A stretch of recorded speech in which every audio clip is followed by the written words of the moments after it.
semangat untuk bapak sama ibu kita, karena ibu kita sama bapak kita juga bisa down tiba-tiba karena mereka bisa kehilangan ini, kehilangan itu.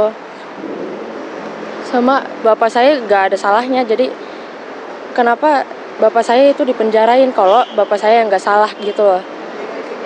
Saking lamanya ibu saya langsung drop. Nah, drop penyidikan dia. Iya, langsung drop dan harus dioperasi. Karena drop dioperasi, itu kezaliman yang menurut saya yang paling nggak kemanusiaan ya. Kepada capres-capres yang hari ini berlaga, inilah kondisi mafia tanah di Indonesia. Pak Prabowo, ini loh kondisi rakyat negara kita yang sedang menjadi korban mafia tanah. Pak Prabowo berani tidak melawan mafia tanah, berani tidak melawan Agung Sedayu. Ya, saya juga tantang juga kepada Pak Anies. Ini loh kondisi mafia tanah di negeri ini. Pak Anies waktu menjabat itu sudah ada surat perintah bongkar dari pemerintahan Kota Administratif Jakarta Barat. Dan karena besok juga ada debat cawapres, saya juga butuh jawaban dari cawapres-cawapres yang ada. Bagaimana komitmen mereka untuk melindungi ya hak-hak dari warga negara yang beli tanah baik yang kemudian diserobot oleh oligarki gitu loh. Ya Pak Mahfud, apa nih komitmennya Pak Mahfud untuk membela tanah-tanah rakyat ini dari perampasan oleh mafia, oleh oligarki mafia tanah. Yang kedua, Mas Gibran. Ayo Mas Gibran, apa jawabannya? Jangan hanya bicara asam sulfat, tapi pikirkan bagaimana rakyat. Jangan hanya berteriak-teriak, loncat-loncat memberi semangat kepada Pak Prabowo, tapi kasih semangat rakyat yang hari ini menjadi korban mafia tanah. Juga kepada Cak Imin, Cak, tolong Cak, ini rakyat kita nih Cak. Kalau Cak Imin menjadi wapres, ini rakyatmu semua Cak. Ini anak-anak korban dari mafia tanah. Jadi yang menjadi korban bukan hanya orang tuanya yang dipenjara, tapi juga anak-anaknya.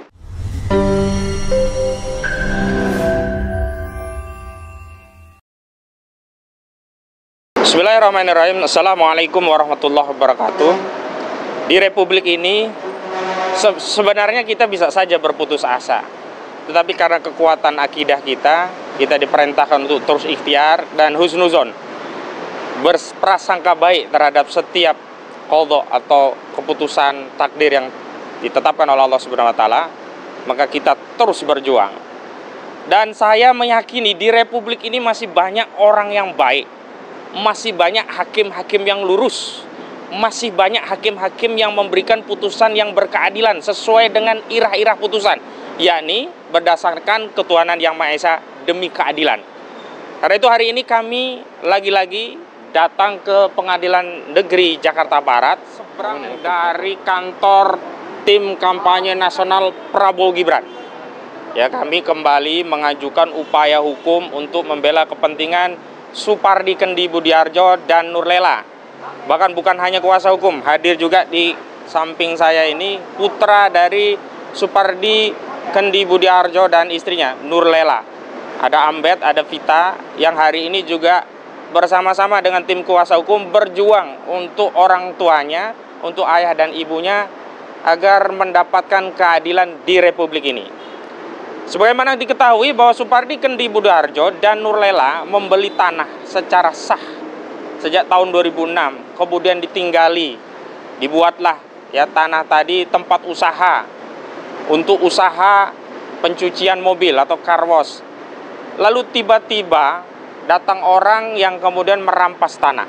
Bukan hanya merampas tanah, tapi segerombolan orang tadi juga kemudian melakukan pemukulan kepada Supardi Kendi Budiarjo. Bukan hanya melakukan pemukulan, ternyata setelah itu ada 5 kontainer di lokasi tanah Supardi Kendi Budiarjo juga dicuri. Nah, atas dasar ketaatan kepada prinsip negara hukum sebagai warga negara yang baik, Supardi Kendi Budiarjo dan istrinya Nurlela yang punya tanah dengan GRI 5047 dan 1906 yang dibeli dari Edi Suwito dan Abdul Hamid Subrata, membuat laporan polisi ke Polda Metro Jaya. Alih-alih laporan polisinya ditindaklanjuti, justru hari ini Supardi Kendi Budiarjo dan Nurlela masuk penjara.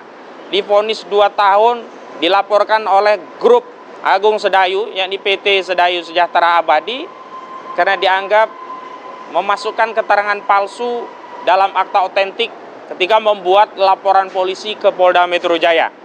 Dianggap telah memenuhi unsur pidana pasal 266 ayat 2 KUHP dan akhirnya divonis 2 tahun di Pengadilan Negeri Jakarta Barat.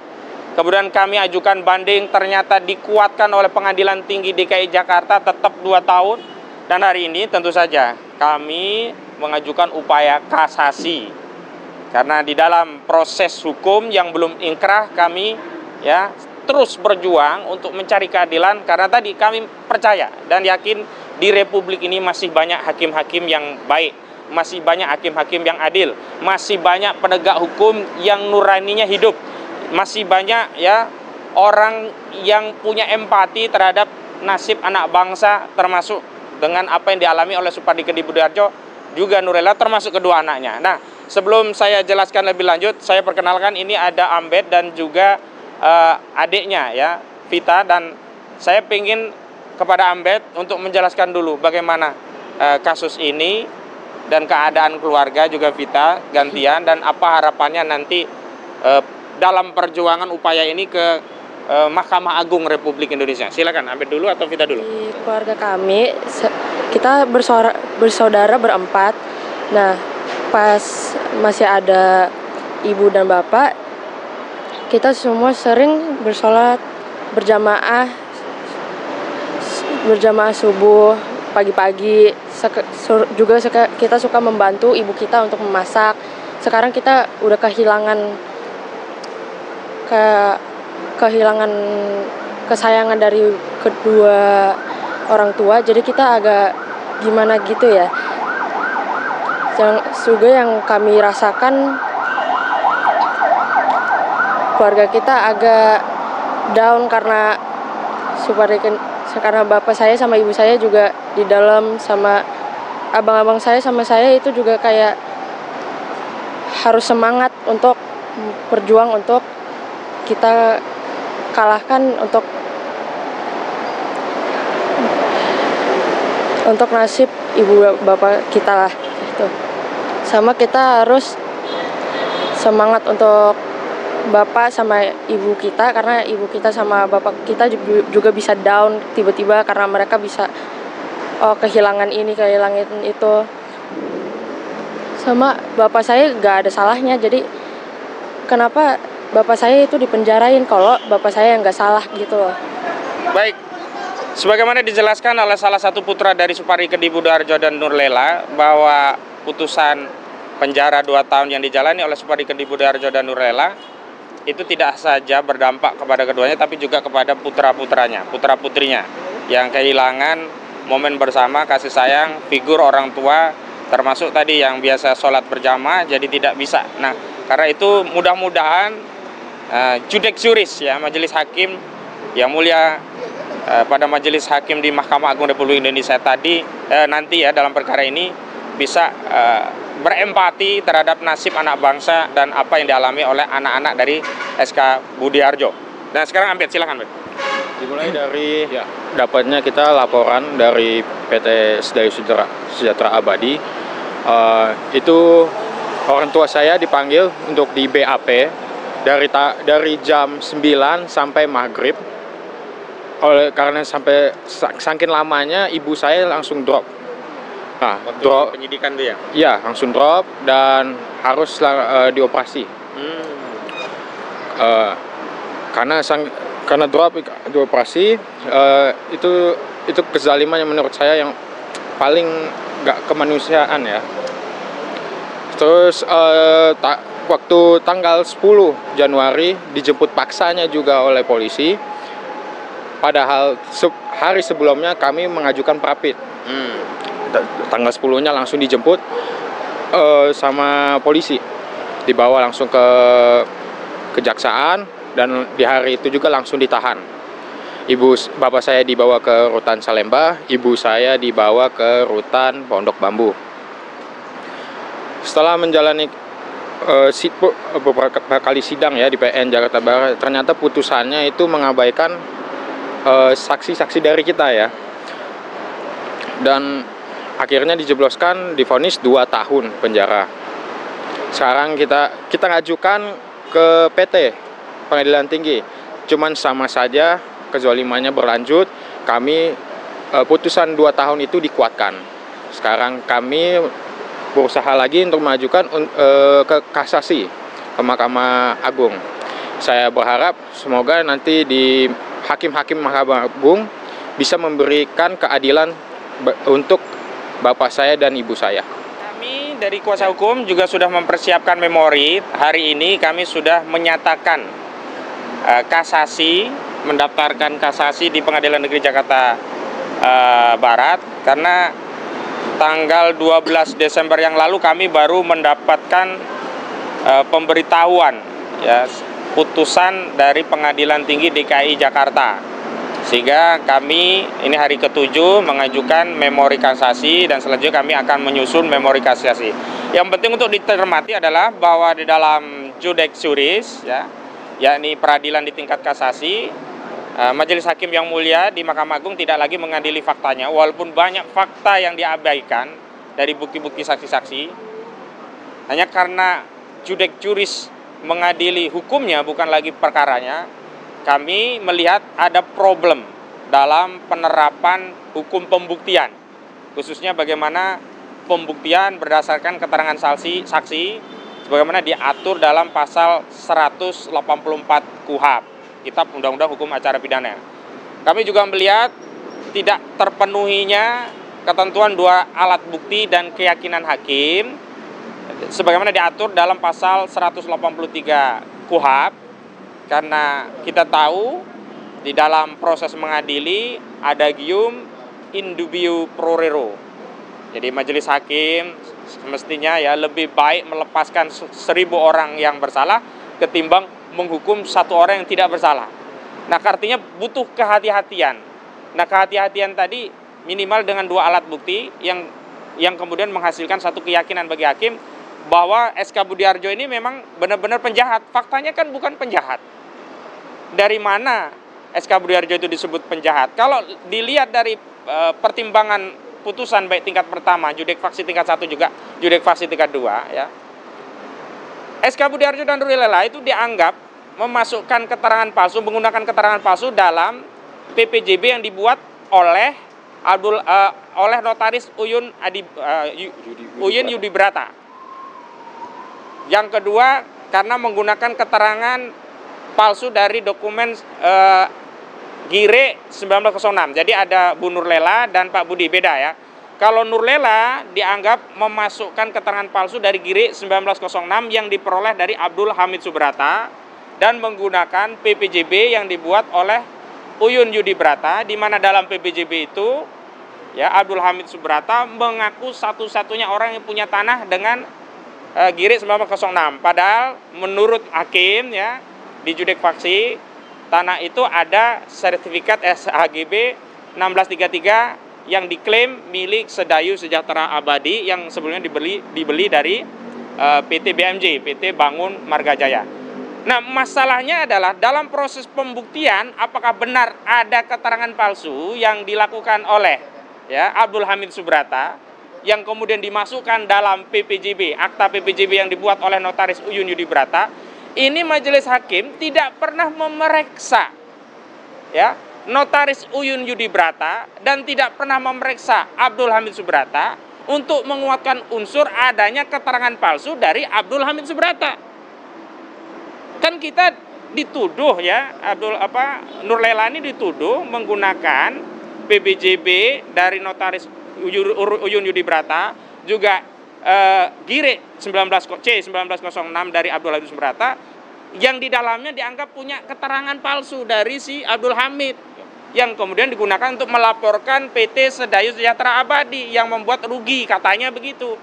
Tapi problemnya kok hakim nggak pernah memeriksa Abdul Hamid Subrata. Hakim juga tidak pernah memeriksa notaris Uyun Yudi Brata dalam perkara Nurlela.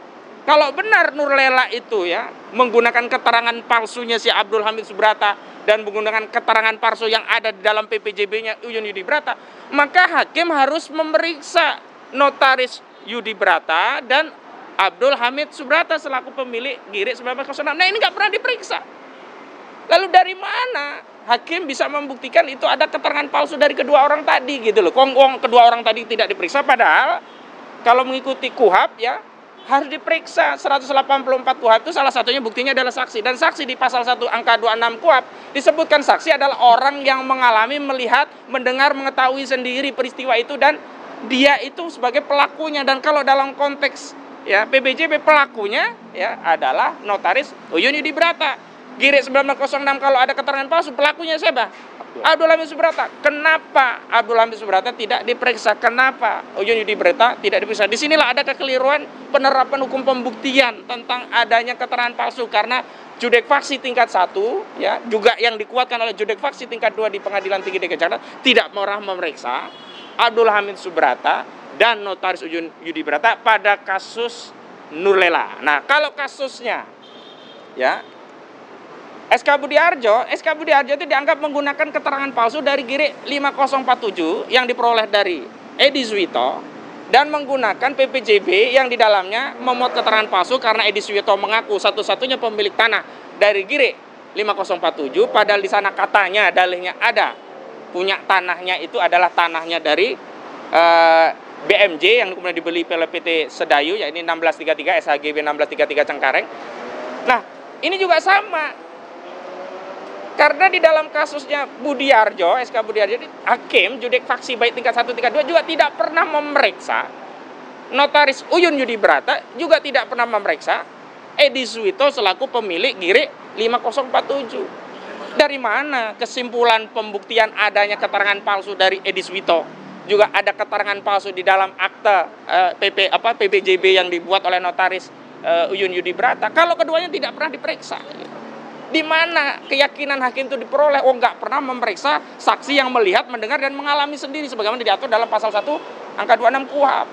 Jadi tidak terpenuhinya ya pembuktian dengan tidak menghadirkannya saksi tadi. Ini ada kesalahan penerapan hukum. Masa ya menyimpulkan bahwa di situ ada keterangan palsu dari Notaris Yudi Brata, juga ada keterangan palsu dari Abdul Hamid Subrata, ada keterangan palsu dari Edi Suwito. Kok yang digunakan keterangannya adalah Boy Raya Purba, keterangannya lurah dari Cengkareng Timur dan juga lurah dari Kapok, yang mereka berdua ini tidak pernah terlibat dalam pembuatan PBJB di Notaris Uyun Yudi Brata, bukan orang yang melihat, mendengar, dan mengalami sendiri.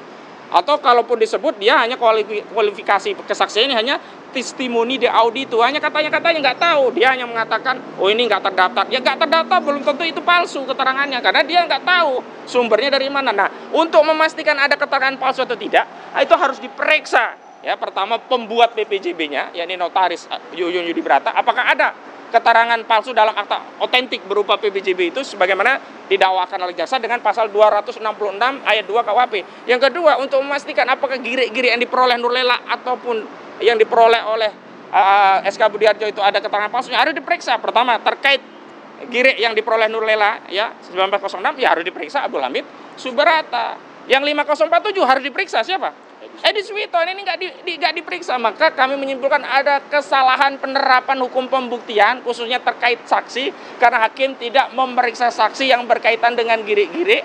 Hakim tidak pernah memeriksa ya keterangan saksi yang berkaitan dengan PPJB Notaris, tapi hakim menyimpulkan ada keterangan palsu dari akta otentik dari PPJB tadi. Ini yang kami akan bawa ke juris di Mahkamah Agung, dan karena ada kesalahan penerapan hukum pembuktian inilah kami berharap bahwa juris Mahkamah Agung Republik Indonesia yang mulia, hakim-hakim di Mahkamah Agung bisa membatalkan putusan ya, baik di tingkat pertama atau putusan di tingkat banding. Kalau di tingkat pertama di Pengadilan Negeri Jakarta Barat itu putusannya nomor 26 dan nomor 27. Nah, kalau di tingkat banding putusannya itu nomor 81 dan 82. Mudah-mudahan ya dua putusan ini dibatalkan dan kemudian hakim mengadili sendiri dan membebaskan, karena tidak terpenuhi unsur keterangan palsu, karena tidak bisa dibuktikan, ya harus membebaskan dan mengembalikan, memulihkan hak-hak Supardi Kedhi Budiarjo dan juga Nurlela. Dan saya berpesan terakhir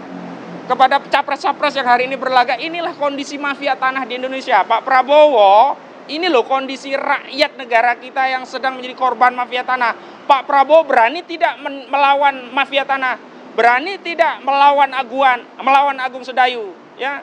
Saya juga tantang juga kepada Pak Anies, ini loh kondisi mafia tanah di negeri ini. Pak Anies waktu menjabat itu sudah ada surat perintah bongkar dari pemerintahan Kota Administratif Jakarta Barat, suruh bongkar itu perumahan golf lake residen punya Agung Sedayu. Sudah ada surat perintah bongkar, sudah disegel. Tapi kenapa sekarang bisa lanjut lagi? Kenapa ada surat perintah bongkar? Karena ya perumahan golf lake residen itu memang dibangun di atas tanah klien kami, SK Budiarjo. Dan nggak mungkin ada surat perintah bongkar sampai ada pemasangan perintah bongkar itu di gedung-gedung, di ruko-ruko, di perumahan golf lake residen kalau tidak terbukti salah, karena pasti ada koordinasi lintas pemerintahan di tingkat pemerintahan Kota Administrasi Jakarta Barat, begitu loh. Kan dulu sudah pernah disegel kan itu ya. Nah, karena itu tolong bicara nanti dalam narasi Pilpres ini bagaimana? Ya, Pilpres ini bagi para kandidat capres ini memberikan jaminan atas kedaulatan tanah rakyat Indonesia sehingga tidak ada lagi korban seperti SK Budiarjo yang lainnya. Tidak ada lagi anak-anak yang jadi korban seperti anaknya SK Budiarjo dan anaknya Nuril Laini. Begitu. Dan karena besok juga ada debat cawapres, saya juga butuh jawaban dari cawapres-cawapres yang ada. Bagaimana komitmen mereka untuk melindungi ya hak-hak dari warga negara yang beli tanah baik yang kemudian diserobot oleh oligarki gitu loh.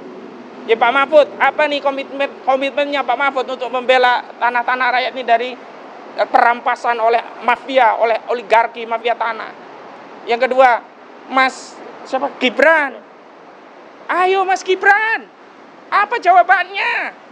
Jangan hanya bicara asam sulfat, tapi pikirkan bagaimana rakyat. Jangan hanya berteriak-teriak, loncat-loncat memberi semangat kepada Pak Prabowo, tapi kasih semangat rakyat yang hari ini menjadi korban mafia tanah. Juga kepada Cak Imin, tolong ini rakyat kita ini, kalau Cak Imin menjadi wapres, ini rakyatmu semua, Cak.